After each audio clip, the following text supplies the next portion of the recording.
Here's a sordid story. Just take it for what it's worth, and I believe that it's worth something. Um, Yesterday, apparently, there was a raid of a gay bar in Brussels, Belgium. Now, Brussels is essentially the Washington, D.C. of Europe. It's the headquarters of the EU. It's the major power center. And they're right now apparently on some kind of lockdown where the restaurants and bars are closed. But this bar was very much open and very much operational, shall we say. In the basement of this bar, a massive gay orgy was taking place, and there were drugs and other paraphernalia that were at the site. So I suppose, acting on a tip from someone, a lockdown snitch of one kind or another, who saw that proper protocols were not being observed. One of those snitches that we all know and love,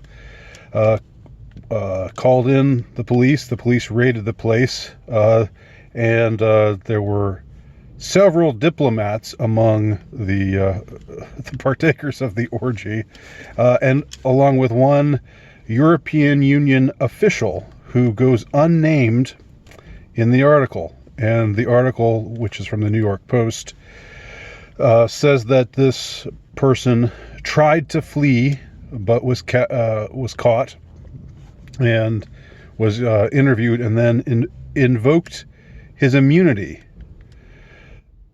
You can do that?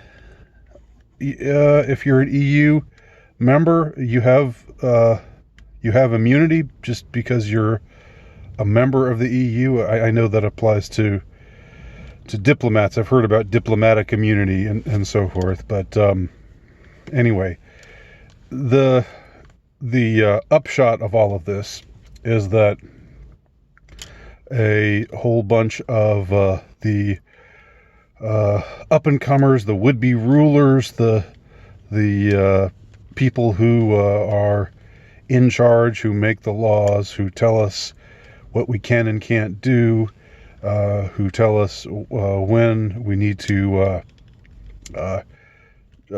close our businesses and change our behavior, and prepare for a great reset, and do whatever they deem it appropriate for us to do.